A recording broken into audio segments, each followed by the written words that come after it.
Conditional statement लिखना सीख रहे थे और कंडीशनल स्टेटमेंट में हमने इफ कंडीशन को कंप्लीट किया था। इफ कंडीशन के अलग अलग सिनेरियो थे।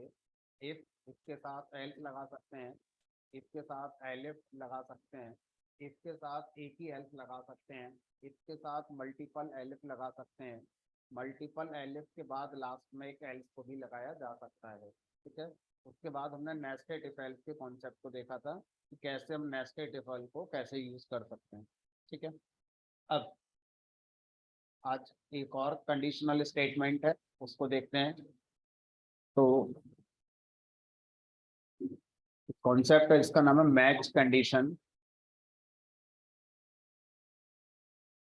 मैच कंडीशन का जो कॉन्सेप्ट है ये पाइथन में ऐड किया गया था 3.10 वर्जन में।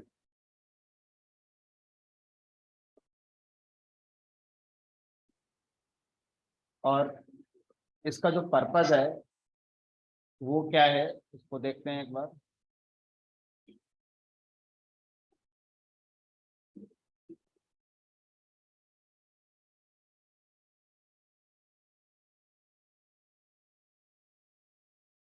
जब आप कस्टमर केयर को कॉल करते हैं तो वहां पर सबसे पहले आपको बताया जाता है press 1 for this, press 2 for this. उसके बाद जब आप इनमें से कोई भी ऑप्शन सेलेक्ट करते हैं तो फिर से कई सारे ऑप्शंस आते हैं आगे प्रोसेसिंग करने के लिए। अब इमेजिन करिए कि जो कस्टमर केयर का सॉफ्टवेयर है वो किसी न किसी प्रोग्रामिंग लैंग्वेज में बनाया गया होगा। तो जिस भी प्रोग्रामिंग लैंग्वेज में वो सॉफ्टवेयर बनाया गया होगा उसमें कंडीशन तो लगी होंगी। इफ आपने 1 प्रेस करा तो ये हो जाए, एलिफ अगर आपने 2 प्रेस करा तो ये हो जाए, एलिफ अगर आपने 3 प्रेस करा तो ऐसा हो जाए। तो इसका मतलब जो वो सॉफ्टवेयर है कस्टमर केयर वाला वो इंटरनली ऐसा ही कुछ कर रहा होगा हमारा। अब हम अगर ऐसा कुछ इम्प्लीमेंट करना चाहते हैं कि मान लीजिए हम यूजर से कहते हैं यूजर 2 नंबर इनपुट करिए। अब press 1 for addition, press 2 for multiplication, press 3 for division, ऐसा पूछ सकते हैं हम यहाँ पर यूजर से। तो अगर हम ऐसा करते हैं तो उसके लिए हमारे पास एक ऑप्शन अभी तक चलता आ रहा था इफ कंडीशन का। अब एक और कॉन्सेप्ट आ गया मैच कंडीशन। तो मैच कंडीशन का यूज हम तब करते हैं जब हमें पहले से पता हो कि यूजर कौन कौन से ऑप्शन है जो हमें बता सकता है, और हर ऑप्शन के लिए हम क्या बता सकते हैं, अपने लॉजिक को डिफाइन कर सकते हैं। तो इमेजिन करते हैं कि वो मेरे पास एक वेरिएबल है जिसका नाम कर दिया मैंने ऑप्शन। तो वेरिएबल का नाम ऑप्शन रखना है ऐसा कोई रूल नहीं है।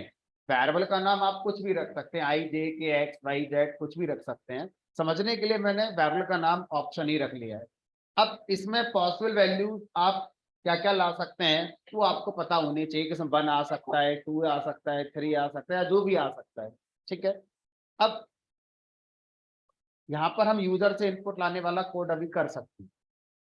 अब आगे कि अगर ऑप्शन की वैल्यू 1 आई तो आप क्या करेंगे, ऑप्शन की वैल्यू 2 आई तो क्या करेंगे, उनको डिफाइन करेंगे। तो उसके लिए हम मैच ब्लॉक बनाएंगे। तो मैच ब्लॉक में हम क्या पास करते हैं, जो वेरिएबल है जिसमें हमारे पॉसिबल वैल्यूज आ सकती हैं उन वैल्यूज को स्टोर करने वाला वेरिएबल पास करेंगे, दैट इज ऑप्शन। तो अगर आपने यहाँ वेरिएबल का नाम एक्स रखा होता जिसमें आपकी पॉसिबल वैल्यूज आएंगी तो वो वेरिएबल एक्स आप यहाँ पास करेंगे। अगर आपने इसका नाम आई रखा होता तो आप यहाँ पर आई पास कर रहे हो। ठीक है। अब मैच का ब्लॉक बनेगा। तो जैसे हमने इंडेंटेड ब्लॉक बनाया इफ का, एल्स का, एलिफ का, उसी तरह से through out Python programming language जब कभी भी ब्लॉक बनेगा इंडेंटेड ब्लॉक ही बनेगा। अब इस मैच ब्लॉक के अंदर हर पॉसिबल वैल्यू के लिए एक केस आप डिफाइन करेंगे। केस, अब यहां पर क्या लिखोगे, वो वैल्यू जो इसके अंदर आ सकती है, हमने कहा 1 आ सकती है। अब केस 1 का अपना इंडेंटेड ब्लॉक बनेगा ये डिफाइन करने के लिए कि क्या करना चाहते हैं अगर यूजर ने यहां पर 1 इनपुट कराया तो हमने कहा अभी बस समझने के लिए एक प्रिंट कर देते हैं एप्पल। कोई और पॉसिबल वैल्यू जो इस वेरिएबल में आ सकती थी, हमने कहा टू भी आ सकती थी, तो उसका भी केस बनाएंगे।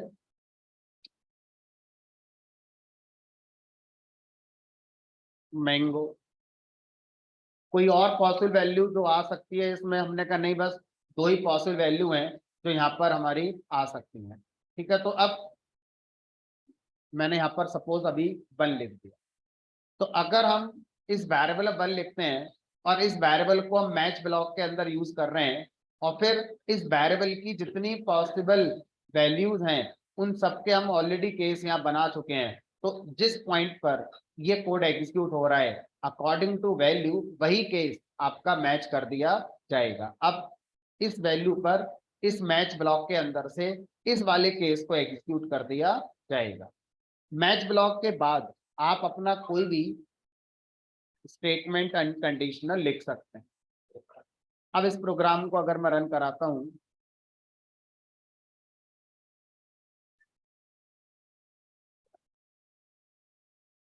कल प्रोग्राम कहाँ तक हो गए थे, याद है किसी को कुछ नंबर?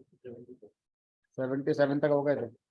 चलिए, तो आज मशीन थोड़ा दूसरी है, फॉर्मेट हो गई थी वो। तो अब यहाँ पर इसको जब रन कराएंगे, एप्पल और बाय, क्यों?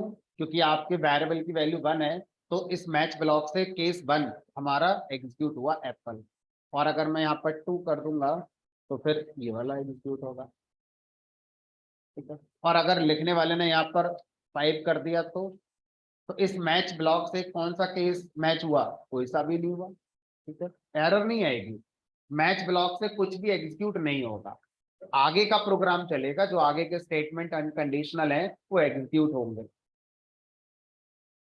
ठीक है, तो अब हम चाहते हैं कि भाई press 1 for English, press 2 for Hindi. अब यूजर 3 4 5 कुछ भी प्रेस करे, हम उसे ये बताना चाहते हैं इनवैलिड ऑप्शन। तो अभी अगर हम ऐसा बताना चाहें तो इस प्रोग्राम में तो नहीं है, तो हम इसको थोड़ा सा बेटर बना सकते हैं और एक केस हम अपना लगा सकते हैं, अंडरस्कोर केस। तो एक स्पेशल केस होता है अंडरस्कोर केस। अंडरस्कोर केस ये कहता है कि मैं तब मैच होता हूं जब आपके बताए गए पॉसिबल केसेस हमारे मैच नहीं हो पाए हैं। ठीक है, इट इज लाइक एल्स, जब कोई नहीं चलेगा तो एल्स चलेगा, तो इसको आप एल्स की तरह पर कंसीडर कर सकते हैं। तो यहाँ पर मैं लिख देता हूँ इनवैलिड, या जो भी आप चाहते हैं वो आप लिख सकते हैं, इनवैलिड ऑप्शन या जो भी आप चाहते हैं।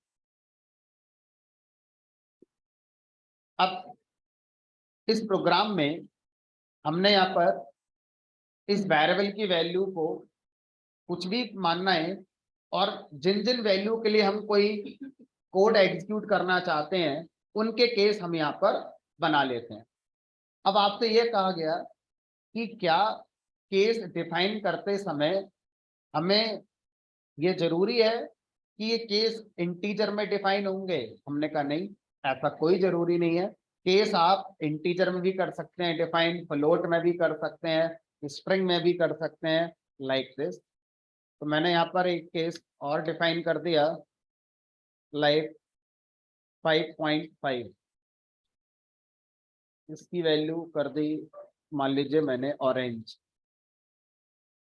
एक केस मैंने और बना दिया, मान लीजिए हाई नाम से केस बना दिया, और इसकी वैल्यू मान लीजिए मैंने कर दी यहाँ पर बनाना।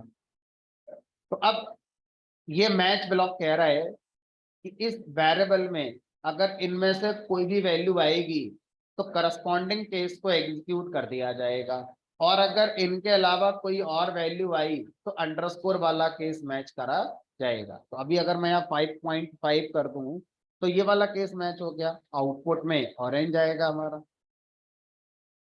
और अगर मैं यहाँ पर हाई लिखूंगा तो लास्ट वाला केस मैच हो जाएगा। तो इस तरह से हम जब मैच ब्लॉक के अंदर अपने केस को डिफाइन करते हैं तो ऐसा कोई रूल नहीं है कि सारे केस एक जैसे टाइप के लिए होने चाहिए, या तो सारे इंटीजर या सारे फ्लोट। आप अपनी प्रॉब्लम स्टेटमेंट के हिसाब से डिफाइन कर सकते हैं। ज्यादा बार ऐसा देखा गया है कि आपको अलग अलग टाइप के केस डिफाइन नहीं करने पड़ते, एक जैसे टाइप के केस ही डिफाइन करने पड़ते हैं। ठीक है। और इनमें भी बहुत ज्यादा देखा गया है कि नंबर वाले केसेस ही हम डिफाइन करते हैं, बट ऐसा कोई रूल नहीं है कि नंबर वाले केस ही डिफाइन करेंगे। आप स्ट्रिंग केस बना सकते हैं, फ्लोट बना सकते हैं। आप देखो आपकी क्या प्रॉब्लम स्टेटमेंट है और उसकी क्या रिक्वायरमेंट। अब अगर कई बार ऐसा होता है, अगर मैं उसी कस्टमर केयर वाले एग्जाम्पल कोई और आगे सोचूं, कि कई बार कहीं से भी आप कुछ भी प्रेस कर दो, एग्जीक्यूटिव से बात होने वाला ऑप्शन अपने आप चल जाता है। जरूरी नहीं है कि कस्टमर केयर एग्जीक्यूटिव से बात करनी है तो बस पर्टिकुलर इसी जगह से कर सकते हो। कई ऑप्शन है जहां अंदर जाकर आप फिर भी वहां से बात कर सकते हो। तो डेट मीन्स अगर मैं आपसे कहूं कि मुझे मल्टीपल केस के लिए सेम आउटपुट चाहिए, केस 1 पे भी एप्पल चाहिए और केस 2 पर भी एप्पल चाहिए, तो आप ऐसा कर सकते हैं। लेकिन सर ऐसा करेंगे, आउटपुट तो मेरा सही लग रहा है, 1 पर भी एप्पल आएगा और अगर मैं 2 करूंगा तो भी एप्पल आएगा, लेकिन मुझे बार बार लिखना पड़ेगा सेम आउटपुट। अभी तो चलो एक लाइन का है, अगर केस 1 पर जो मुझे कोड बनाना था वो 100 लाइंस का होता और वही कोड मुझे केस 2 पे भी चलाना है तो 100 लाइंस को कॉपी करके मुझे यहाँ पेस्ट करना होता। प्रोग्राम में अभी जो 13-14 लाइंस का पूरा कोड बनाए, ये बहुत ज्यादा नहीं हो जाएगा फिर ऐसा करेंगे तो कोई इसका अल्टरनेट हम ढूंढना चाहते हैं। तो इसका अल्टरनेट क्या है उसकी बात करते हैं। तो हमसे कहा गया कि आप एक ही केस के अंदर मल्टीपल वैल्यूज डिफाइन कर सकते हैं यूजिंग पाइप सिंबल। ये बैकस्लैश की को शिफ्ट के साथ प्रेस करते हैं तो पाइप सिंबल बनता है। इसी में आप जितने चाहें उतने बना सकते हैं, तो इसको आप और पढ़ सकते हैं 1 और 2। ठीक है। अब चाहे हमारा केस 1 हो चाहे केस हमारा 2 हो, दोनों के लिए हमारा आउटपुट एप्पल ही आएगा।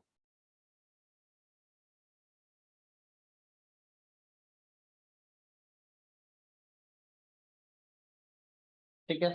चलिए अब थोड़ा सा मीनिंगफुल बनाते हैं। अच्छा, यहाँ पर भी एक क्वेश्चन आपसे पूछा जा सकता है। अब बताइए सर, इसका आउटपुट क्या आएगा, क्योंकि 1 और 2 पर एप्पल आएगा, 2 और 3 पर ऑरेंज आएगा, मतलब 2 यहाँ भी है और 2 यहाँ भी है। और अगर मुझे इस वेरिएबल की वैल्यू 2 रखनी पड़ गई तो कौन सा वाला केस मैच होगा। तो इस केस में जो हमारा फर्स्ट कम वाला कॉन्सेप्ट है वो चलेगा, मल्टीपल केस कभी नहीं चल सकता, कोई केस एक ही चलेगा हमारा। ठीक है।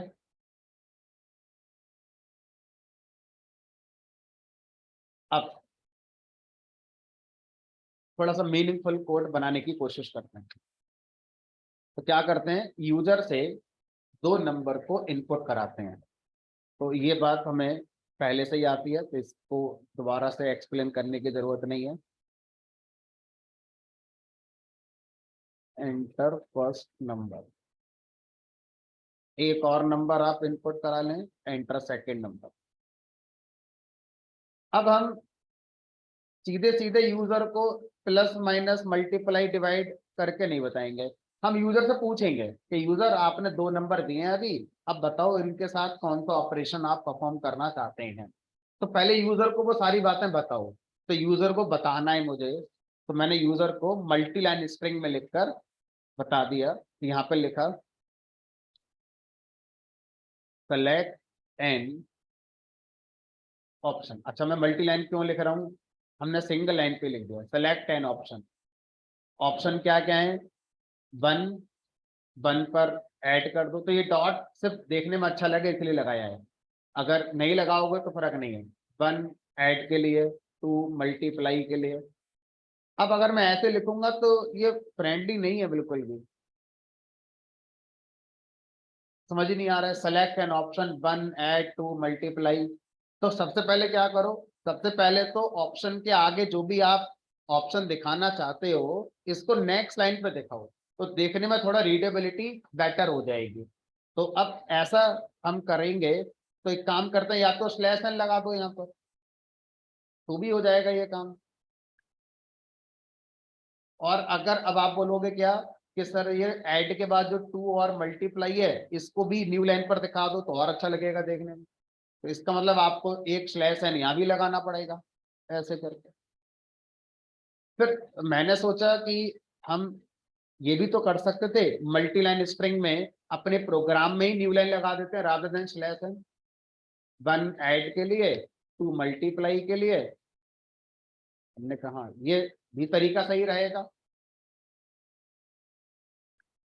Select an option, one add to multiply. अब ये देखने में और बेटर हो सकता था अगर इनके बीच में कुछ डॉट लगा दो, स्पेस लगा दो, कोई एरो दे दो, देखने में अच्छा लगे बस, है ना। तो अब वन, वन के बाद मान लो मैंने डॉट लगा दिया, स्पेस दे दिया, फिर डॉट लगा दिया, स्पेस दे दिया, ठीक है। Enter first number, enter second number. अब सही लग रहा है पहले से देखने में। लॉजिक कुछ नहीं है, सिर्फ देखने में अच्छा लग रहा है यूजर के लिए, ठीक है। तो select an option, one add के लिए, टू मल्टीप्लाई के लिए। अब यूजर यहाँ पर जब वन लिखेगा और एंटर करेगा तो अब ये वन हम अपने प्रोग्राम में रीड करेंगे, और रीड करने के बाद फिर क्या करेंगे, मैच केस बनाकर अगर वन आया है तो ऐड वाला लॉजिक चलाएंगे, अगर टू आया है तो मल्टीप्लाई वाला लॉजिक चलाएंगे।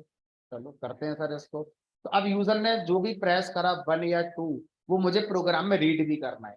तो अब प्रोग्राम से अगर मैं कुछ रीड करना चाहता हूं तो कौन सा फंक्शन लगाऊंगा, इनपुट। तो हमने लास्ट क्लास में पढ़ा था कि अगर इनपुट फंक्शन यूजर से कुछ इनपुट मांगता है और आपको साथ में एक मैसेज भी दिखाना था, तो आप उसी को दे दें मैसेज, अलग से प्रिंट लगाने की जरूरत ही नहीं। जैसे यहाँ भी तो आपने मैसेज दिया ही है, तो हमने कहा इस प्रिंट को हटाकर इसका जो मैसेज था इसको मैं सीधा इनपुट फंक्शन को दे देता हूँ, ठीक है। अब देखो, select an option, one add to multiply, cursor blink कर रहा है। क्यों? क्योंकि इनपुट फंक्शन अब वेट कर रहा है। इनपुट फंक्शन ने अपना मैसेज जो दिया था आपने प्रिंट करा दिया, अब वेट कर रहा है यूजर के इनपुट के लिए। अब यूजर यहाँ वन प्रेस करेगा या टू प्रेस करेगा, एंटर हिट करेगा, तो जो आपने अभी प्रेस करा है ना, वो आपका रीड कर लिया जाएगा। सर जो हम लिख रहे हैं ये कर्सर ब्लिंक नेक्स्ट लाइन पे नहीं कर सकता है, इसी के आगे ऐसे लिखेंगे तो ज्यादा अच्छा नहीं लग रहा है। तो हमने कहा ऐसा कर सकते हैं आप। तो उसके लिए आपको क्या करना होगा, मल्टीलाइन स्ट्रिंग को ऐसे यहाँ पर एंड करना होगा। अब ठीक लग रहा है सर। अब वन प्रेस करेंगे तो प्रोग्राम में बन जाएगा, टू प्रेस करेंगे तो टू जाएगा। लेकिन अगर मैं यहाँ पर इसको एक वेरिएबल दे दूं, अब उस वेरिएबल का नाम आप ऑप्शन रखो, आई रखो, जे रखो, कुछ भी रखो। तो अब थोड़ा सा सोच कर बताइए कि अभी सामने जो कोड लिखा है इसके अकॉर्डिंग इसमें वन या टू जो यूजर एंटर करेगा वो आके स्टोर होगा कैसे, एज स्ट्रिंग या एज इंटीजर। एज स्ट्रिंग, क्योंकि इनपुट फंक्शन जो भी यूजर से रीड करता है एज स्ट्रिंग रीड करता है। मैंने उसको इंटीजर में कन्वर्ट तो करा ही नहीं है, जैसे यहाँ पर तो मैंने कर रखा है, यहाँ पर मैंने कन्वर्ट करा ही नहीं है ना। तो आपके पास जो मिलेगा वो इसमें एज स्ट्रिंग मिलेगा। अब मैं आगे का कोड बनाता हूँ। मैच, मैच के अंदर वो वेरिएबल पास करते हैं जिसमें हमारी पॉसिबल वैल्यूज आती हैं। तो वेरिएबल का नाम हमने ऑप्शन रखा हुआ है। अब मैच ब्लॉक के अंदर हम उतने केस डिफाइन करेंगे जो आपकी पॉसिबल वैल्यूज हैं। तो पहला केस बना दिया, क्या होगा, वन। चलिए बताओ वन में ऐसे लिखूं या वन ऐसे लिखूं, कौन सा वाला मैच होगा, या दोनों ही सही है, कोई सा लिखो। तो आपके वेरिएबल में जो ऑप्शन वेरिएबल है उसमें जो वन आया होगा वो कौन सा वाला आया होगा, इंटीजर वाला, स्ट्रिंग वाला, स्ट्रिंग। तो आपको मैच कौन सा करना चाहिए, फिर स्ट्रिंग वाला ही करना चाहिए। अगर आप इसको इंट में कन्वर्ट कर लेते यहाँ पर तो फिर यह इंटीजर वाला मिल रहे होते, ठीक है। केस वन, अब आपने यूजर को वन पर क्या समझाया है, एडिशन करना। तो ये आपकी रेस्पॉन्सिबिलिटी है कि केस वन के अंदर जो दो नंबर अभी ए और बी में आए हैं क्या कर दें, उनका एडिशन कर दें। अब करने को तो आप यहाँ डिवीजन कर दो, मना थोड़ी कर लो कोई आपको। बट फिर ये एक बेटर कम्युनिकेशन कहाँ रहा यूजर के साथ। ये तो वो बात हो गई एटीएम में ऑप्शन आ रहा है विड्रॉ का, और वहां पता चला कि वो पिन चेंज करने चला गया कोड उसका। अच्छा, तो इसका मतलब क्या हुआ कि जो आप अपना इंटरफेस पे बता रहे हो यूजर फिर उसके अकॉर्डिंग तो आगे सेलेक्ट करेगा ऑप्शन। अब प्रोग्राम बनाने वाले की रेस्पॉन्सिबिलिटी है कि जो जो ऑप्शन आपने बताए यूजर के लिए, जिस पर्पस के लिए, कोड के अंदर उन्हीं की कंडीशन में वैसा ही कोड लिखा जाए, दूसरा कोड नहीं लिखना चाहिए हमें। ठीक है, वरना तो प्रोग्रामर के हाथ में सब कुछ होता है, वो कुछ भी कर सकता है। ठीक है, तो अब यहाँ पर हमने प्लस कर दिया।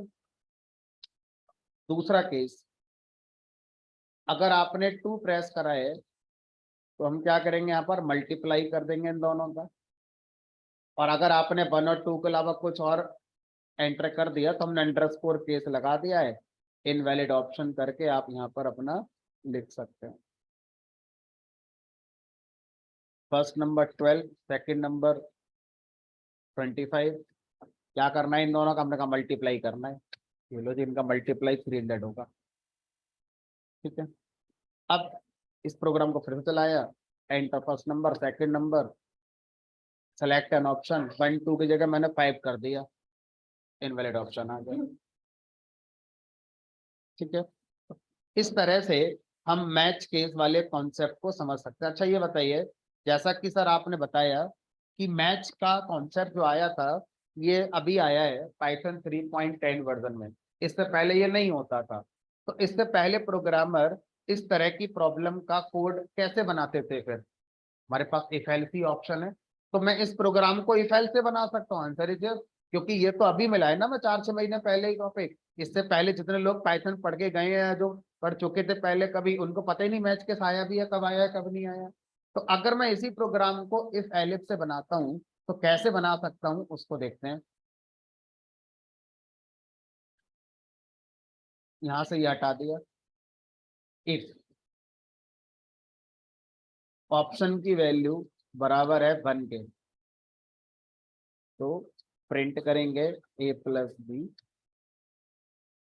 एलिफ अगर ऑप्शन की वैल्यू बराबर है 2 के, प्रिंट करेंगे a मल्टीप्लाई बी।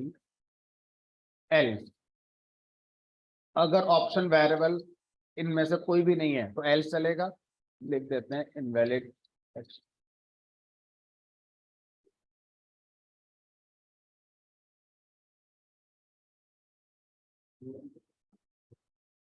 ठीक है, और मल्टीप्लाई भी हो रहा है, इनवैलिड ऑप्शन। यानी कि हमारा प्रोग्राम पहले भी लिखा जाता था और अभी भी लिखा जा रहा है। चलो एक बार दोनों को एक साथ कंपेयर करते हैं।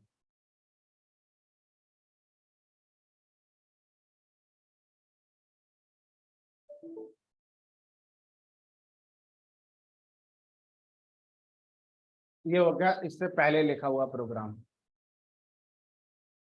और ये हो गया अभी लिखा हुआ प्रोग्राम। अगर मैं दोनों में नंबर ऑफ लाइंस की बात करूं तो शायद बहुत ज्यादा डिफरेंस नहीं नंबर ऑफ लाइंस में। ध्यान से देखो, उसमें कितनी लाइन है, 12-13, इसमें भी लगभग कितनी लाइन है, 12 से 13 ही है। तो एक लाइन के लिए शायद कोई टॉपिक थोड़ी पड़ेगा इसके लिए। आप अपने लेवल पर देखो क्या डिफरेंस आपको लग रहा है इसमें।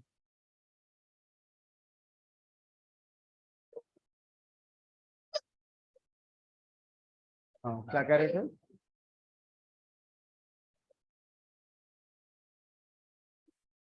देखो मुझे जो लग रहा है, सबसे पहला डिफरेंस वो रीडेबिलिटी का लग रहा है।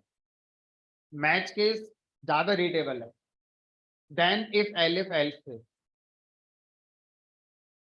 पहला तो रीडेबिलिटी वाला, यानी कि जो भी इंसान इस कोड को पढ़ेगा, समझने में जो टाइम लगा, इस कोड को पढ़ेगा समझने में जो टाइम लगा, वो इसमें कम होगा।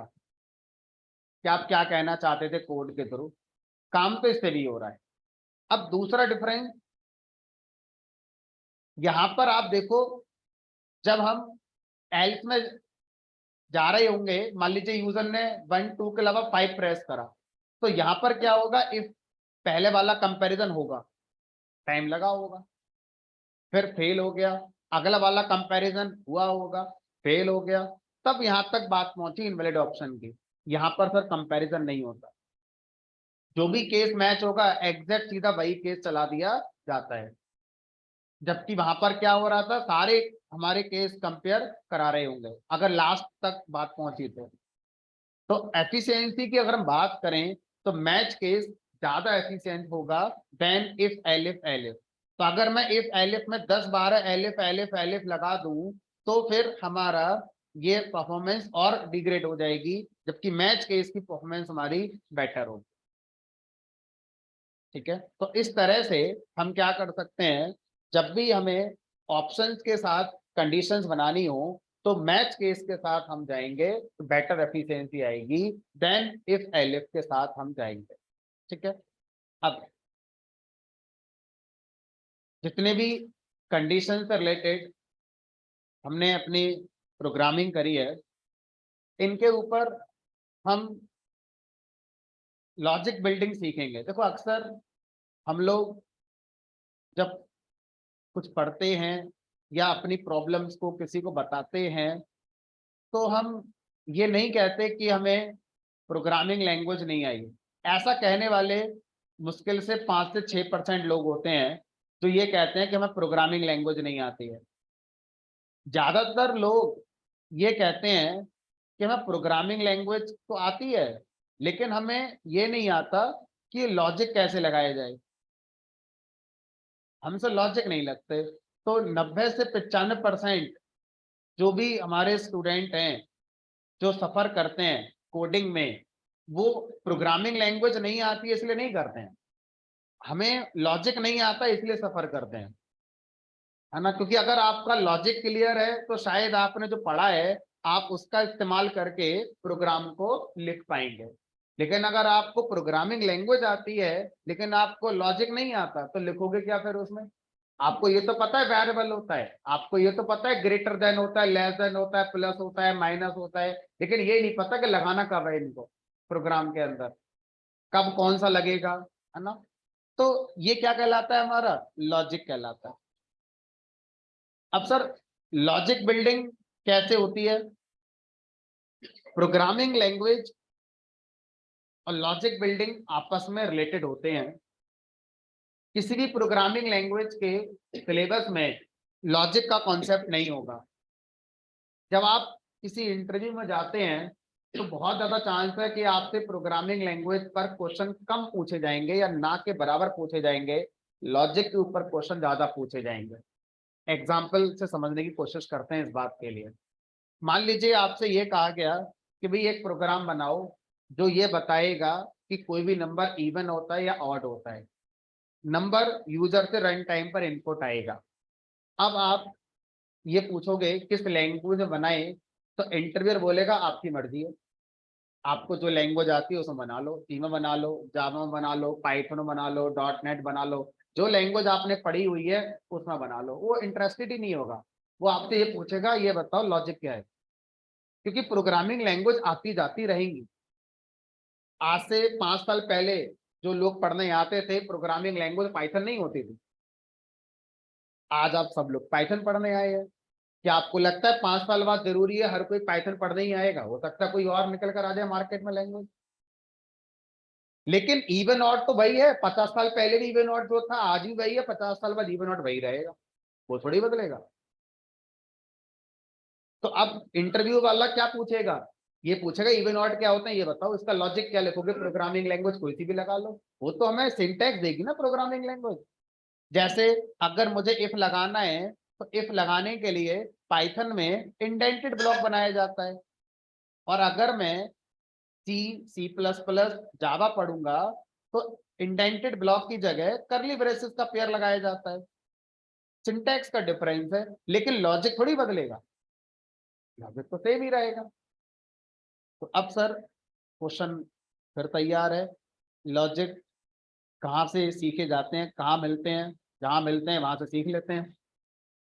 तो लॉजिक सीखने के लिए आपको बेसिक लेवल का मैथमेटिक्स का कॉन्सेप्ट आना चाहिए। बेसिक शब्द का मतलब है कि आपको differentiation, integration, sine theta, cos theta की जरूरत नहीं है। बेसिक मैथमेटिक्स जो होती है हमारी, है ना, उसके कॉन्सेप्ट आने चाहिए। ठीक है, साथ में आपको क्या करना होगा यहाँ पर, किसी भी प्रॉब्लम को जनरल वे में सोचना होगा रादर देन स्पेसिफिक में। जैसे मैं आपसे को बताऊं 4 इवन है या ऑड है, फटाफट लगभग सारे लोग आंसर दे देंगे इवन है। अगर मैं आपसे कह दूं 7 कैसा है, लगभग सारे लोग आंसर दे देंगे 7 ऑड होता है। अगर मैं आपसे को एक नंबर है जो मुझे भी नहीं पता क्या है, अब बताओ वो इवन है या ऑड है। That comes logic. अब ये लॉजिक वाला पार्ट है। तो अब हम चीजों को जनरल वे में जब सोचते हैं तो हम कहाँ मूव कर रहे हैं, लॉजिक की तरफ मूव कर रहे हैं। जब हम चीजों को स्पेसिफिक होकर समझते हैं तो हम लॉजिक की तरफ नहीं जा रहे हैं, फिर तो हम स्पेसिफिक प्रॉब्लम के लिए स्पेसिफिक सॉल्यूशन की बात कर लेते हैं। अभी के लिए बात टल गई हमारी, अभी का काम हो गया। लेकिन ऐसी सिचुएशन कभी आगे आ गई तो हमें उसका सॉल्यूशन नहीं पता होगा। तो लॉजिक कहता है किसी भी प्रॉब्लम का जनरल सॉल्यूशन आपको सोचना होता है रादर देन आप किसी प्रॉब्लम का स्पेसिफिक सॉल्यूशन सोचेंगे। ठीक है, तो अब कुछ मैं आपको प्रैक्टिस करा देता हूं और कुछ आपको अपने लेवल पर करने होंगे। चलो सर, इसी की सबसे पहले बताओ इवन ऑड का प्रोग्राम अगर मुझे बनाना है तो कैसे बनाया जाएगा। मुझे नंबर नहीं पता, मुझे नंबर नहीं पता। तो अब इसके लिए हमें पहले गणित से पूछना पड़ेगा कि गणित बताओ इवन ऑड कैसे कहते हैं। तो गणित के अकॉर्डिंग सबसे पहले कहा गया इवन ऑड जिसका चेक होता है वो इंटीजर होना चाहिए, फ्लोट नहीं होना चाहिए। आप ये नहीं पूछ सकते कि बताओ 7.3 इवन है या ऑड है, क्वेश्चन गलत है। इसका आंसर है क्वेश्चन गलत है। इवन ऑड पूछने के लिए आपको इंटीजर नंबर देने होते हैं, फ्लोटिंग नंबर नहीं देना होता। ठीक है, अच्छा उसके बाद ये बताया गया कि किसी भी नंबर को अगर हम 2 से डिवाइड करें और वो पूरी तरह से डिवाइड हो जाए तो वो नंबर इवन होता है, अदरवाइज वो नंबर हमारा ऑड होता है। आप बोलोगे दिल्ली में तो ऐसे बताया गया था लास्ट डिजिट 02468 होती है तो इवन होता है, नहीं तो ऑड होता है। दिल्ली में क्या जितने बच्चों को पढ़ाया गया है इवन ऑड सबसे पहले ऐसे ही बताया गया उन्हें कि लास्ट डिजिट चेक कर लेते हैं। लेकिन अगर मैं इस बात को लेकर प्रोग्राम में आऊंगा तो मेरा टाइम बहुत लगेगा। तो मैथमेटिक्स कहती है ऐसे नहीं सोचना है, आप सोचो डिवाइड बाई 2 का कॉन्सेप्ट। तो किसी भी नंबर को 2 से डिवाइड करें, अगर वो पूरी तरह से डिवाइड हो जाए तो इवन है, नहीं तो ऑड है। तो यहाँ पर अगर मगर आया, अगर मगर मतलब इफ एल्स की बात चल रही होगी, है ना। तो अब अगर आपसे कहा जाए नंबर है 10, मैं इसको 2 से डिवाइड करूंगा, 2 5 जा 10। नंबर है 13, मैं इसे 2 से डिवाइड करूंगा, 2 6 जा 12। तो अब अकॉर्डिंग टू मैथमेटिक्स किसी भी नंबर को 2 से डिवाइड करें, अगर वो नंबर पूरी तरह से डिवाइड हो जाए तो इवन है, नहीं तो ऑड है। तो अब ये बताओ इन दोनों में 10 और 13 में कौन सा नंबर पूरी तरह से डिवाइड हो गया, 10। अच्छा, ऐसा देखने के लिए, ऐसा समझने में आसान है, ऐसा कागज पे लिखने के लिए हम क्या चीज देख रहे हैं कि हमें पता चल रहा है कि नंबर डिवाइड हो गया। क्योंकि अगर मुझे नंबर ही ना पता हो तो हम कैसे पता करेंगे। क्या देख रहे हैं यहाँ पर हम, रिमाइंडर वाले पार्ट को देख रहे हैं, इसको थोड़ी देख रहे हैं। इसको देखकर आप कभी नहीं पता कर सकते नंबर इवन है या ऑड है, ये नहीं देखना है। इसको देखना है जो रिमाइंडर वाला पार्ट था, इसको देखना है। तो अगर मैं 10 और 13 को हटाकर ये कह दूं कि लेट अस सपोज एक नम नाम का वेरिएबल है, इसकी वैल्यू मुझे नहीं पता क्या होगी, ये यूजर से इनपुट आएगी। अब बताओ ये नंबर इवन है या ऑड है, तो क्या करोगे इस नंबर का। अब देखो कागजों में तो हम ऐसे कर नहीं पाएंगे, भाई कागजों में तो नंबर की वैल्यू चाहिए होगी, लेकिन प्रोग्रामिंग को तो नहीं पता। तो अब इसका अगर मैं कोड कन्वर्ट करूं तो मैं ऐसे लिखूंगा, अगर मैं 10 को 2 से डिवाइड करने पर रिमाइंडर निकालना चाहता हूं तो पहले इसका कोड बनाकर देखा, उसका कोड क्या होगा 10 मॉडुलस 2। ये थोड़ी लगाएंगे 10 डिवाइड 2, क्योंकि बोलते तो इसी को डिवाइड है। हम जनरल प्रैक्टिस में इस सिंबल को डिवाइड करते हैं, लेकिन हम बोल डिवाइड है ना, लेकिन एक्चुअल में देखना हमें रिमाइंडर है, और रिमाइंडर निकालने के लिए मॉडुलस सिंबल यूज होता है। तो ये हो गया कागज पे, ये हो गया उसका प्रोग्रामिंग में कन्वर्जन। किस प्रोग्रामिंग में, किसी में भी। जावा में, सी में, डॉट नेट में, पाइथन में, किसी भी प्रोग्रामिंग लैंग्वेज में यही है। ठीक है, इसका अगर मैं देखूं तो 13 मॉडुलस 2। अब मैंने कहा ना मुझे 10 पता, ना मुझे 13 पता, मुझे तो ये पता है नम एक वेरिएबल है जिसमें आकर वैल्यू स्टोर होगी। तो इसका कोड कन्वर्ट करें तो वो कोड कन्वर्ट क्या हो गया, नम मॉडुलस 2। ठीक है, अब कहानी आगे बढ़ाते हैं। अब अगर मैं 10 मॉडुलस 2 और 13 मॉडुलस 2 कर दूं तो उसके बाद अब मैं क्या चेक करूं। जैसे यहां पर मैंने क्या चेक करा, ये रिजल्ट रिमाइंडर का किसके बराबर है, ये आंखों से देखकर नहीं, लिख कर। जो हम आंखों से देख रहे हैं उसको लिखा कैसे जाए, उसको एक्सप्रेस कैसे करें। तो अब 10 का रिमाइंडर 2 से निकाला, अगर ये किसके बराबर आ गया, इसको कंपेयर करेंगे। अब कंपेयर करने के लिए प्रोग्रामिंग लैंग्वेज में सिंबल होता है डबल इक्वल टू वाला। किसी वैल्यू को किसी दूसरी वैल्यू से कंपेयर करना है, क्योंकि यहाँ कंपेयर करना है कि अब जो रिमाइंडर आया क्या वो 0 के बराबर है। अगर वो 0 के बराबर है, अगर वो 0 के बराबर है, इसका मतलब क्या है, अगर ये बात सही निकल आई तो ये नंबर कैसा है, इवन। अगर ये बात सही नहीं निकली तो ये नंबर ऑड है। ठीक है, तो इफ यहां पर हमने अपने अपने आप से क्या निकला, इफ, इफ कंडीशन डालनी पड़ेगी ना, इफ नंबर का मॉडुलस 2 से निकाला, जो भी रिजल्ट आया उस रिजल्ट को कंपेयर कराया। कंपेयर करने के लिए डबल इक्वल लगाएंगे 0 के साथ। अगर इसका रिजल्ट 0 के बराबर है तो अंदर इफ के आके हम कोड क्या लिख देंगे, इवन। मैसेज दे दो इवन है। अगर ये 0 के बराबर नहीं आया, क्या आया हम उससे फर्क नहीं पड़ता, 0 नहीं आया दैट मीन्स नंबर कैसा है, ऑड। तो यहां पर क्या लगा दो, एल, एल नंबर हो गया ऑड। अब प्रोग्रामिंग लैंग्वेज का रोल किस बात में आया कि इफ को लिखना कैसे है, यूजर से इनपुट लेने का सिंटैक्स क्या होगा। किसी में स्कैनएफ है, किसी में इनपुट फंक्शन है, किसी में रीड फंक्शन है, ये लैंग्वेज टू लैंग्वेज वेरी करेगा। बट जो आपने यहाँ पर कंडीशन सोची है ये थोड़ी बदलेगी लैंग्वेज बदलने से। तो इंटरव्यूअर आपसे यही पूछेगा, लॉजिक, इसे बोलते हैं लॉजिक। यही क्या हो गया हमारा, लॉजिक। तो किसी भी प्रॉब्लम का generalise solution is known as logic. ठीक है, अब इसको कोड में कन्वर्ट करते हैं। तो यूजर से हमने एक नंबर ले लिया,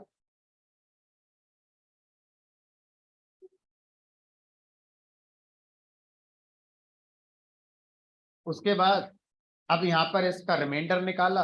तो आप ऐसा कर सकते हैं इनिशियली कि पहले रिमाइंडर निकाल के एक अलग वेरिएबल में स्टोर कर लेते हैं। Let us suppose our variable के अंदर मैंने इसको स्टोर कर लिया। ठीक है, तो इस रिमाइंडर को मैंने एक वेरिएबल आर, आर माने रिमाइंडर, फिर मैंने इफ डाल दिया। इफ आर में जो आया है क्या वो 0 के बराबर है, अगर ये बात सही है तो डेट मीन्स जो नंबर है वो इवन रहा होगा, तभी उसका मॉडुलस 2 से लेने पर आर की वैल्यू 0 आएगी। तो यहाँ लिख देते हैं इवन, एल्स यहाँ लिख देते हैं ऑड।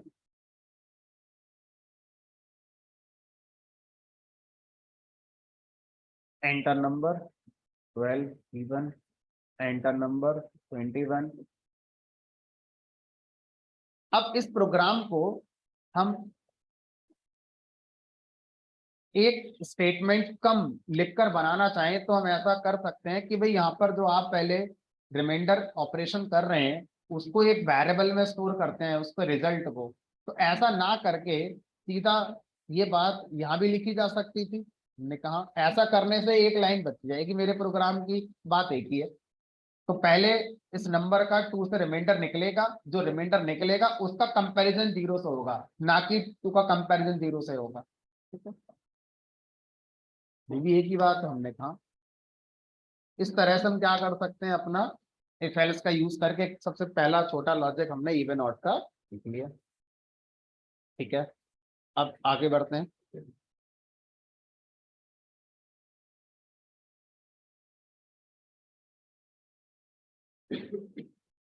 अब थोड़ा ये समझने की कोशिश करते हैं कि जब हम किसी ऑर्गेनाइजेशन में जॉब कर रहे होंगे तो वहां पर हम जब अपने लैपटॉप पर अपने कंप्यूटर पे कोई कोड बना रहे होंगे तो वो किस बात का कोड होगा? इवन ऑड का होगा। हमने कहा नहीं, ये तो इतना कॉमन है कि आपको गूगल पे सर्च करो मिल जाएगा, कॉपी करके पेस्ट मार दो।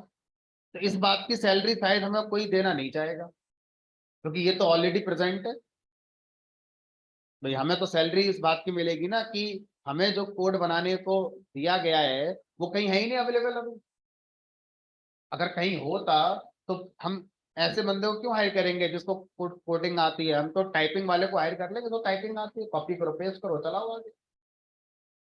तब होता क्या है, जिसके लिए हम कोड बना रहे हैं, एग्जाम्पल लेते चलते हैं। यूनिवर्सिटी है, यूनिवर्सिटी को अपनी वेबसाइट बनानी है। उस वेबसाइट से यूनिवर्सिटी को क्या क्या काम करानी है? स्टूडेंट की फीस लेनी है, स्टूडेंट का रिजल्ट दिखाना है, लास्ट ईयर के टॉप 10 स्टूडेंट दिखाने हैं, उस यूनिवर्सिटी से अफिलेटेड जितने कॉलेजेस हैं उनकी परफॉर्मेंस का ग्राफ दिखाना है, वगैरह वगैरह वगैरह, इतने सारे काम बताने हैं। अब यूनिवर्सिटी चाहती है ये काम एक वेबसाइट से किया जाए। अब यूनिवर्सिटी तो वेबसाइट बनाएगी नहीं। तो मान लीजिए कोई XYZ कंपनी है जो सॉफ्टवेयर डेवलप करती है, तो अब यूनिवर्सिटी XYZ कंपनी से कॉन्टेक्ट करेगी। तो अब XYZ जो ऑर्गेनाइजेशन है उसके लिए क्लाइंट कौन हो गया? आपकी यूनिवर्सिटी क्या हो गई? क्लाइंट। ठीक है। अब अगर जब वेबसाइट बन जाएगी, उस यूनिवर्सिटी के स्टूडेंट्स यूज करेंगे, तो वो स्टूडेंट्स क्या हो गए? And user. तो वेबसाइट का एंड यूजर कौन हो गए? वो स्टूडेंट जो उस वेबसाइट को चलाएंगे। क्लाइंट किसके पॉइंट ऑफ व्यू से हो गया? जो कंपनी थी आपकी XYZ, इस कंपनी के पॉइंट ऑफ व्यू से उसका क्लाइंट कौन है? आपकी यूनिवर्सिटी। वही तो बनवा रही है हमारी। अब इस ऑर्गेनाइजेशन के अंदर क्या होंगे? हमारे प्रोग्रामर्स या डेवलपर्स होंगे जो इस कोड को बनाएंगे। तो अब ये डेवलपर्स क्या बोलेंगे? ये बोलेंगे अपने क्लाइंट से, दैट मीन्स यूनिवर्सिटी से, कि जो जो करना चाहते हो ना बताओ मत, कागज पे लिख कर दे दो हमें। कल को आप अपनी बात से पलट गए तो कि हमने तो ऐसे कहा था, तुमने ऐसे कर दिया, तो हमें लिख कर दो। तो व्हाट्सएप मत करना, ईमेल करना, क्योंकि ऑफिशियल जो कम्युनिकेशन होता है कंपनी के अंदर वो मेल पर होता है ना। व्हाट्सएप पे तो हम अपने आपस में बात कर सकते होंगे अपने पर्पस के लिए। तो अब यूनिवर्सिटी वाला प्रॉपर मेल करेगा XYZ कंपनी के प्रोजेक्ट मैनेजर के लिए कि भाई ये कागज है, इस पर हमने सारी बातें लिख दी हैं जो जो हम करवाना चाहते हैं। अब वो क्या आ गई हमारी? वो आ गई हमारी रिक्वायरमेंट स्पेसिफिकेशन आ गया। अब उस रिक्वायरमेंट स्पेसिफिकेशन को हमारे प्रोग्रामर्स को दे दिया जाता है। अब हमें वो पढ़कर समझना होता है कि वो क्या चाहता है, और फिर जो वो चाहता है उसका लॉजिक क्या होगा, फिर उस लॉजिक को प्रोग्राम में लिखना होगा। उसके बाद हम अपना कोड बनाकर उसको चेक कराएंगे, क्योंकि वो अभी यूनिवर्सिटी वाला अपने यूजर को यूज करने को नहीं देगा। पहले चेक तो कर लें जो बनवाया था वो आपने सही बनाकर दिया है कि नहीं दिया है। तो आपने अपना टूटा फूटा कोड जैसा बनाया होगा, पहले यूनिवर्सिटी वाले को चेक कराएंगे, वो बोलेगा इसमें ये कमी है, सही करके लाओ, फिर आप उसे सही करोगे। तो इस तरह से आपका वो एप्लीकेशन या वो वेबसाइट बनकर आपकी कई महीनों में तैयार हो सकती है। तो अब इसका मतलब क्या हुआ? इस पूरी कहानी में जो हमें अपने वाले पॉइंट को समझना था वो ये कि आपको प्रॉब्लम स्टेटमेंट लिखी हुई मिलती है। आप अपने कानों से कभी प्रॉब्लम स्टेटमेंट को नहीं सुनते, कानों पे भरोसा नहीं होता कंपनी के अंदर, वहां पर काम होता है मेल पर। तो आपको लिखा हुआ पढ़ना होता है और उस लिखे हुए को समझना होता है कि वो क्या है, उसके अकॉर्डिंग ही आपको क्या करना है, अपना लॉजिक सोचना होगा। तो इसी तरह की प्रैक्टिस कराने की कुछ कोशिश मैंने पहले भी करी है, फिर से देखते हैं। कुछ असाइनमेंट से रिलेटेड क्वेश्चन मैंने आपको पहले भी दिए थे, फिर से देखते हैं। मान लीजिए ये किसी ने हमें प्रॉब्लम स्टेटमेंट लिखकर दे दिया, ये 10 प्रॉब्लम स्टेटमेंट हैं और वो हमसे कुछ करवाना चाहता है जिनके लिए हमें प्रोग्राम बनाकर उसे देना है। तो ये 10 प्रॉब्लम्स हैं, उसने हमें सुनाई नहीं, उसने कहा मैंने लिख कर दे दी है, इन्हें पढ़ो समझो और अपना कन्वर्ट करो इनको कोड में और बना के कोड मुझे दे दो। ठीक है, तो अब सबसे पहले क्या होगा? पढ़ना होगा। अब जब आप पढ़ने की कोशिश करेंगे तो सबसे पहला चैलेंज, प्रोग्रामिंग और लॉजिक तो बात की बात है, प्रोग्रामिंग तो तीसरे फेज में आती है ना। सबसे पहला तो यह है कि जो कम्युनिकेशन जिस लैंग्वेज में हो रहा है, क्या हम दोनों इस लैंग्वेज के साथ एग्री हैं? उसने लिख कर दे दिया तमिल में, हमें तमिल आती नहीं है, वो तो कह देगा मैंने तो लिख कर दे दिया, आप जानो। अब तो सबसे पहला फेज यही होगा कि जब प्रॉब्लम स्टेटमेंट लिखकर आएगी तो वो किस लैंग्वेज में लिखकर आ रही है। नेचुरल लैंग्वेज की बात हो रही है, हिंदी, इंग्लिश, उर्दू, तमिल, ना कि प्रोग्रामिंग लैंग्वेज, है ना। तो अगर मान लीजिए प्रॉब्लम स्टेटमेंट उसने इंग्लिश लैंग्वेज में लिखकर दी है, तो जो इस प्रॉब्लम स्टेटमेंट को पढ़कर प्रोग्राम बनाएगा उसको उतनी इंग्लिश लैंग्वेज आनी चाहिए जो लिखा हुआ वो समझ ले कि ये क्या कहना चाह रहा है लिखा हुआ। और अगर हमें सर ये नहीं आती तो आगे के सारे फेज खत्म, आगे कुछ होगा ही नहीं है। जब आपको यही नहीं पता कि करना क्या है तो करोगे क्या? तो अब क्लाइंट से बोलोगे हिंदी में लिख कर दो, वो बोलेगा नहीं मैं तो पैसे दे रहा हूँ। अपने यहाँ पर ऐसे बंदे को हायर करो जो उसको इंग्लिश आती हो, जो पढ़ पाए और समझ पाए। तो क्लाइंट की बात तो माननी पड़ेगी, क्योंकि अल्टीमेटली पैसा तो वहीं से आएगा, तो मिलेगी सैलरी आपको, है ना। तो अब सबसे पहला पड़ाव कि हमें अपने क्लाइंट की लैंग्वेज आनी चाहिए। वो हिंदी है, संस्कृत है, उर्दू है, तमिल है, फ्रेंच है, जर्मन है, उसका फर्क नहीं पड़ता, हमें अपने क्लाइंट की लैंग्वेज आनी चाहिए। अब ये चीजें बहुत आसान हो गई हैं, ठीक है। तो अब आपको अगर कोई भी सेंटेंस है काफी बड़ा हो गया, अब इसको समझने में आपको टाइम लग रहा है, तो आज तो चलो हमारे पास गूगल ट्रांसलेटर है, इसे कॉपी करो, गूगल ट्रांसलेटर पर जाके पेस्ट कर दो।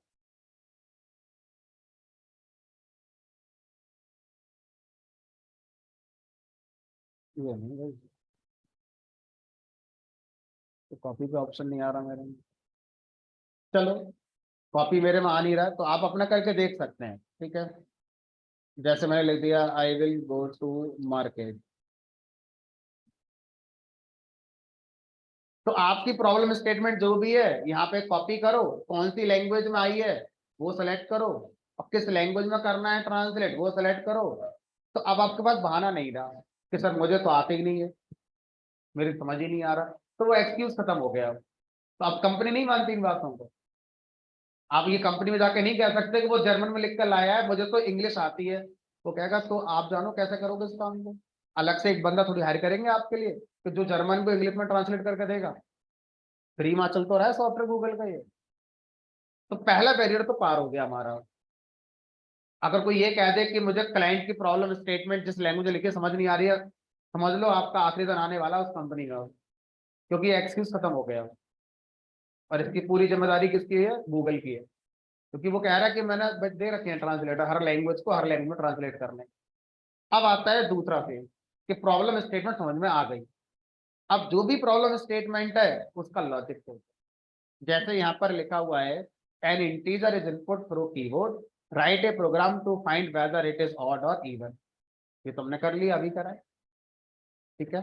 अब दूसरा पढ़ते हैं। If cost price and selling price of an item is input through keyboard, write a program to determine how much profit he made और how much loss he got. इसका मतलब यह है कि कोई भी एक शॉपकीपर है, उसने किसी डिस्ट्रीब्यूटर से कोई भी आइटम 10 रुपए का परचेज करा, और आगे अपने कस्टमर को जब उसने सेल किया तो 15 रुपीज में सेल कर दिया। अब आपको ये बताना है उसे कितना प्रॉफिट हुआ। बड़ा आसान है सर, 5 रुपए का प्रॉफिट हुआ।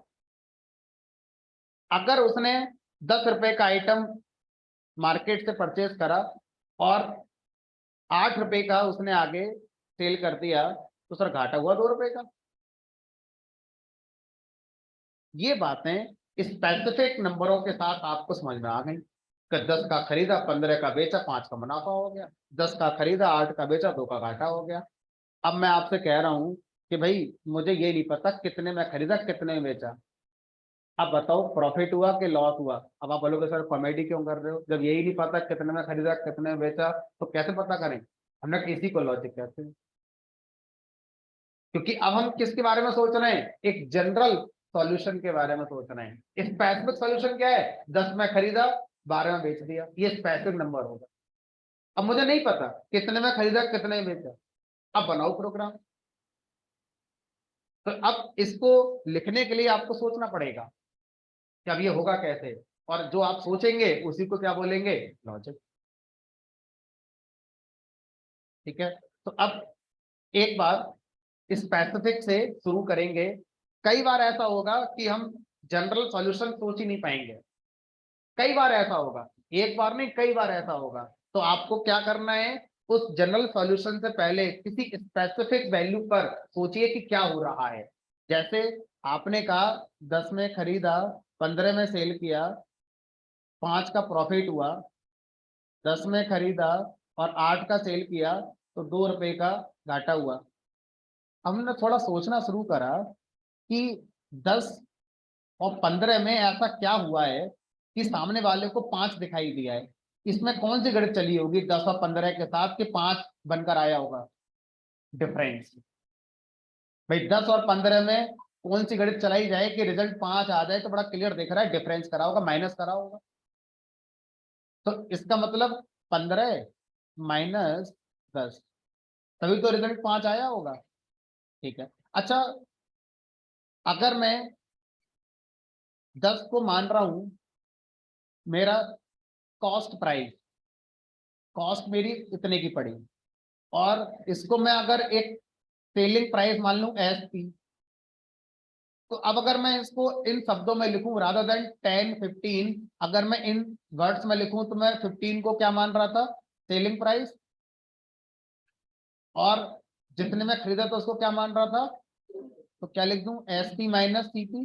क्या हो गया, ये लॉजिक हो गया। अब कोई सा नंबर ले आओ, तो कोई सा कॉस्ट प्राइस ले आओ, कोई सा सेलिंग प्राइस ले आओ, ये लॉजिक, ये लॉजिक है। ये लॉजिक आपको बता देगा कि प्रॉफिट कितना हो रहा है। अगर प्रॉफिट नेगेटिव है, तो प्रॉफिट नेगेटिव सोचिए कब हो सकता है, जब पहला वाला नंबर छोटा है और दूसरा नंबर बड़ा है। छोटी वैल्यू माइनस बड़ी वैल्यू, रिजल्ट तभी नेगेटिव आएगा। पहली वैल्यू हमारा सेलिंग प्राइस है, दूसरी वैल्यू हमारी कॉस्ट प्राइस है, मतलब हमने जो सेलिंग प्राइस है वो कम रखा है और हमारा कॉस्ट प्राइस ज्यादा था, तो प्रॉफिट नेगेटिव ही आएगा, दैट मींस हमारा लॉस हुआ है। तो इसका मतलब ये एक लाइन का लॉजिक है जो इस प्रॉब्लम का सॉल्यूशन है। पहला फेज हो गया प्रॉब्लम स्टेटमेंट को समझना, दूसरा फेज हमारा पूरा हो गया उस प्रॉब्लम स्टेटमेंट का लॉजिक डेवलप करना। अब तीसरा फेज आता है जिसको कोई वैल्यू ज्यादा देता ही नहीं है, अब इसका कोड बना दो। कोड किसमें बनाओगे, जो लैंग्वेज आपको आती है उसमें बना दो, सी आती है सी में बना दो, जावा आती है जावा में बना दो, पाइथन आती है पाइथन में बना दो, किसी भी लैंग्वेज में बना दो। समझ पा रहे हो, इंटरव्यूअर लॉजिक पूछते हैं, प्रोग्रामिंग लैंग्वेज के सिंटैक्स ना के बराबर पूछते हैं, क्योंकि उन्हें पता है कि आज आपको वो पाइथन पे हायर कर लेंगे तो 5 साल बाद पता नहीं पाइथन होगी कि नहीं होगी, आपको निकालेंगे थोड़ी 5 साल बाद। उस कंपनी में 5 साल पहले जिस बंदे ने ज्वाइन किया होगा डेफिनेटली उसने जावा या .NET पे ज्वाइन किया होगा। अब अगर कंपनी के पास आज प्रोजेक्ट जावा .NET पे नहीं है, पाइथन पे है, तो क्या उन लोगों को निकाल दे वहां? सीखो, लॉजिक तो आपको आते थे, प्रोग्रामिंग लैंग्वेज तो सीखनी है, सिंटैक्स तो सीखने हैं, सीख लो क्या है, 2 महीने का कोर्स होगा कर लो अपने। इसलिए इंटरव्यू में लॉजिक पे फोकस करा जाता है, लॉजिक। ठीक है, चलो अब सर बनाओ सर इसका प्रोग्राम। मैंने कहा चलो आते हैं कोड के अंदर। तो अब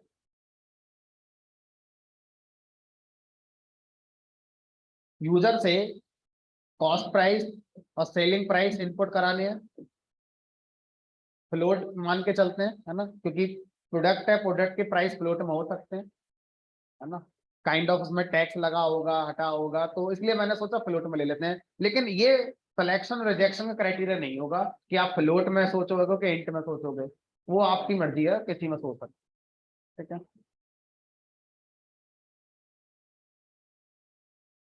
एंटर कॉस्ट प्राइस,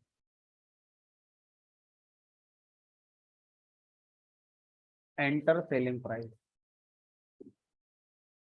तो अब क्या करना था, लॉजिक क्या था मेरा, इनका डिफरेंस, तो इनका डिफरेंस निकाल के डी में रख दिया, selling price minus cost price.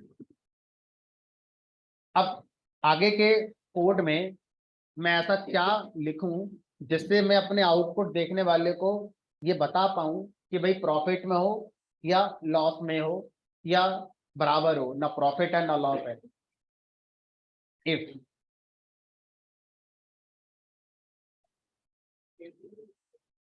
Case में लिख सकते हैं। ठीक है, अब आपको इस बात का और बेटर आंसर मिलेगा कि मैं इफ के बारे में क्यों सोच रहा हूं रादर देन इफ एल्स के बारे में। ठीक है, तो बहुत से क्वेश्चन ऐसे होते हैं जिनके आंसर जब हम प्रैक्टिस बहुत ज्यादा कर लेते हैं तो अपने आप समझ में आने शुरू हो जाते हैं, अच्छा इस तरह की सिचुएशन हम ये यूज कर रहे थे, कोई कह नहीं रहा था हमसे, नेचुरली हमारा ब्रेन ऐसे ही सोच रहा है। तो अभी मेरा ब्रेन सोच रहा है कि यहाँ पे चलो इफ लगाते हैं रादर देन मैच केस लगाते हैं। हो सकता है आपका ब्रेन अभी इतना ना सोच रहा हो, क्योंकि अभी आपकी प्रोग्रामिंग की प्रैक्टिस कितनी है, 4 से 8 10 प्रोग्राम की है। जब आप 400 800 प्रोग्राम बना लोगे तो शायद अपने आप से सोचना शुरू कर देंगे, तो 400 800 हमने कहा और क्या, इतनी बनाने पड़ेंगे, 4 से 8 10 15 20 प्रोग्राम से कुछ नहीं होता। और ये तो अभी वो प्रोग्राम है जो कहीं कहीं भी मिल जाएंगे इंटरनेट पर। आपको उन प्रोग्रामिंग प्रैक्टिस करनी होगी जो कहीं नहीं मिलेंगे इंटरनेट पर। जब आप ऐसे प्रोग्राम के लॉजिक बना लो और लिख लो तब मानना कि हाँ मुझे कोई चीज आई है, उससे पहले तो गलत फहमी होगी कि आ गई है मुझे। ठीक है, बहरहाल तो अब यहाँ पर हम इसके साथ सोच सकते हैं कि देखो अगर हमने पहले डिफरेंस निकाल लिया है तो ऐसा सोचना सही नहीं होगा कि चलो अगर मेरा सेलिंग प्राइस ग्रेटर देन है कॉस्ट प्राइस से तो प्रॉफिट होगा। आपने ऑलरेडी डिफरेंस निकाल लिया है, सोचो अगर डिफरेंस की वैल्यू ग्रेटर देन 0 है तो प्रॉफिट में रहे हो। डी की वैल्यू पॉजिटिव कब आएगी, अगर मैं इसको 12 मान लूं इसको 10 मान लूं तो डी की वैल्यू पॉजिटिव ही तो रही। अगर इसको मैं 8 मान लूं इसको मैं 10 मान लूं तो डी की वैल्यू नेगेटिव गई। इसको 10 मान लूं इसको 10 मान लूं तो डी की वैल्यू 0 आएगी। तो अगर मैं लॉजिक में ये सोचूं if D is greater than 0 that means selling price high रहा है कॉस्ट प्राइस लो रहा है, तभी डी में जो वैल्यू आई होगी वो कैसी आई होगी, हमारी पॉजिटिव आई होगी। ठीक है, तो यहां पर मैं लिख देता हूं प्रॉफिट। अब अगर मैं ये बताना चाहूं कितना प्रॉफिट, तो डी में जो वैल्यू आई उतना ही प्रॉफिट हुआ होगा। ठीक है, अब अगर मेरा प्रॉफिट नहीं हुआ, डिफरेंस की वैल्यू 0 से बड़ी नहीं है, तो दूसरा केस क्या हो सकता होगा, डिफरेंस से छोटी होगी, मतलब 0 से छोटी होगी। अगर डी में आई वैल्यू 0 से छोटी है तो ऐसा तभी हो सकता है जब ये वाला पार्ट कम रहा होगा और ये वाला पार्ट ज्यादा रहा होगा। ठीक है, तो इसका मतलब सेलिंग प्राइस कम है कॉस्ट प्राइस ज्यादा है तो मैं नुकसान में हूं, दैट मीन्स यहाँ पर मैं लॉस लिख देता हूँ। कितना लॉस, जितना डी में आया है उतना ही लॉस है। अब देखो डी में वैल्यू ना तो 0 से बड़ी है ना 0 से छोटी है, तो एग्जैक्ट 0 ही होगी फिर तो वो। तो अब मुझे उसका एलिफ लगाने की शायद जरूरत नहीं होनी चाहिए। अगर मैं एलिफ के बारे में सोच रहा हूं तो ज्यादा अच्छा मैं नहीं सोच रहा हूं, क्योंकि जब डी की वैल्यू 0 से बड़ी नहीं है 0 छोटी नहीं है तो फिर क्या बचा, 0 ही बचा।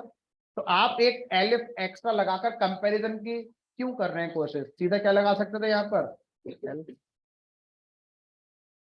ठीक है, नो प्रॉफिट नो लॉस।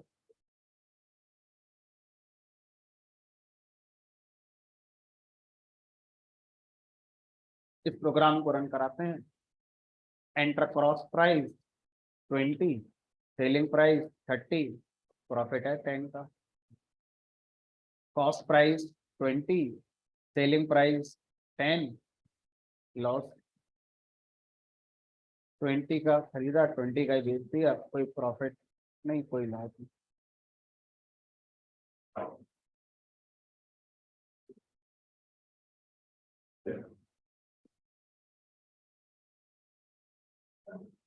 बोलिए।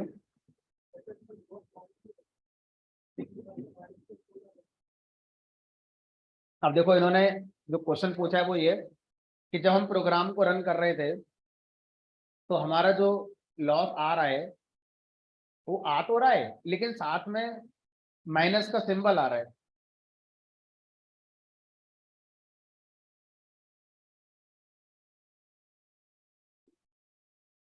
क्या कर सकते हैं,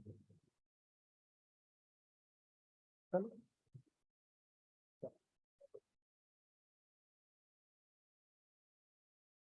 तो यहाँ पर लॉस और ये हो गया -4.0। ठीक है, तो जब हम लॉस -4.0 की बात करेंगे तो ये कह रहे हैं सर माइनस ना दिखाओ, जब लॉस लिख ही रहे हो तो माइनस की जरूरत ही क्या है। ठीक है, तो किसी भी वैल्यू को अगर हम एब्सोल्यूट वैल्यू बनाकर दिखाना चाहें, एब्सोल्यूट वैल्यू क्या होती है, जिसका साइन ना हो, जो पॉजिटिव हो, तो उसके लिए पाइथन के अंदर एक फंक्शन होता है एबीएस। तो अगर मैं डी की वैल्यू जब लॉस के साथ दिखा रहा हूं और यहाँ पर मैं एबीएस फंक्शन में पास करके दिखाऊं, तो एबीएस फंक्शन क्या करता है, इस दी गई वैल्यू की एब्सोल्यूट वैल्यू देगा। अगर ये पॉजिटिव है तो कोई फर्क नहीं पड़ेगा, अगर ये नेगेटिव है तो पॉजिटिव बनाकर दे देगा।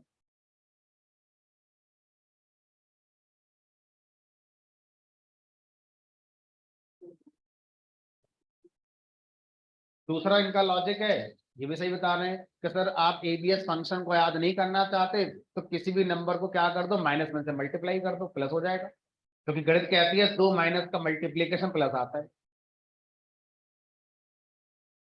कदम कदम पे आपको बेसिक लेवल की मैथ की जरूरत पड़ रही है। अगर हम ये बात नहीं जानते कि दो नेगेटिव नंबर का मल्टीप्लाई प्लस आता है तो ये बात हमारे दिमाग में कभी आएगी नहीं। हो सकता है एबीएस फंक्शन जिसने बनाया उसने अंदर यही करा हो, भाई हम तो अपने ऊपर से एबीएस फंक्शन कॉल कर रहे हैं, इसको तो कोई लॉजिक होता ही होगा। तो इसके पीछे जब जाओगे जिसने बनाया होगा उसने हो सकता है शायद ऐसे ही करा हो। ठीक है, चलो जो भी है। अब तीसरा program, write a program to test a number is divisible by 3 और 5 और 4। एक काम करते हैं, पहले मैं आपको अटेम्प्ट करने के लिए देता हूं। अभी मैंने शुरू के दो बना दिए ताकि आपको पता चले कैसे चीजें होती हैं। आप अपने एंड पर 3 4 5 6 7 8 9 10 यानी कि लगभग 8 प्रोग्राम है जो मैं आपको करने के लिए आपके एंड से दे रहा हूं। तो आप अभी क्या करें, अभी आप इन प्रोग्राम को पढ़ें और अगर इनमें कुछ समझ में नहीं आया है तो वो मुझसे पूछें कि सर इसका मीनिंग क्या है, पहले वो बता दो। बाकी तरीका मैंने आपको बता दिया कि अगर नहीं आ रहा है तो सीधा कॉपी करके पेस्ट कर देना गूगल ट्रांसलेटर पे। तो अभी इन 3 क्वेश्चन को पढ़ो पहले, तीसरा चौथा पांचवा, और अगर इसमें कोई डाउट है तो अभी मुझसे डिस्कस करना।